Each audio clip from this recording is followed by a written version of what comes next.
Bon, la photo est juste, mais on parle bien de labeur.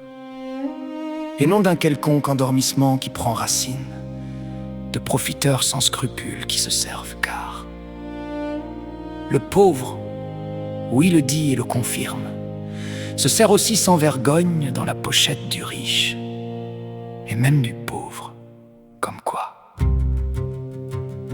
Nous ne parlerons pas spécialement d'argent, ou que d'argent là où malicieusement nombreux font les fiers, s'octroyant travail d'autrui, croyant peut-être que les richesses salement appropriées nourrissent tout, pourraient réjouir indéfiniment, oh, un temps qu'un temps pourrait servir.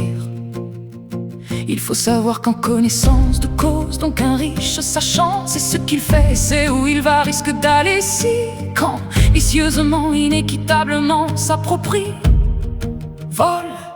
C'est donc sans surprise que celui-ci essaiera d'augmenter l'acquis ayant un projet pour contrer, trouver remède à ses torts, pouvoir aller et garder dans la continuité. Pour ce qui est dû, un pauvre, lui, ne sait pas toujours ce qu'il fait.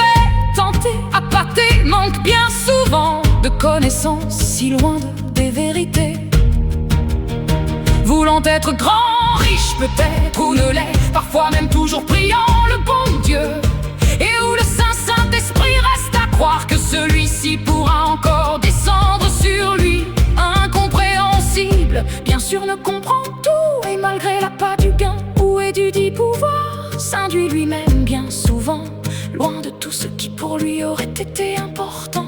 À force et à force encore et corps, même fait de lait de mauvaises âmes, de celles qui finissent par pécher ouvertement, ne pouvant plus faire leur mea culpa, se sachant condamnés aux confusions et fusions. La jalousie, la facilité espérée est enchaminée, et dans les revenants au temps où, et dans les gènes maintes fameuses atteintes, prolongeant les désagréments, enfer, sortilèges en tout genre, mérité, complications pour ceux qui voudraient, dans ceux de ceux qui veulent le mieux-être, la libération. Il faut savoir que ne peut en être un amour petit, rien que pour soi, dans son cocon, qu'auriez-vous prouvé et approuvé, et acquis, si seul faire pour soi, le seul pour soi vit et meurt dans le silence, n'a pas besoin de se faire savoir, se retrouve parfois seul, sans vie, dans les étoiles. S'aimer soi pour soi n'a pas de consistance aux yeux des autres, n'est pas sujet à la procréation,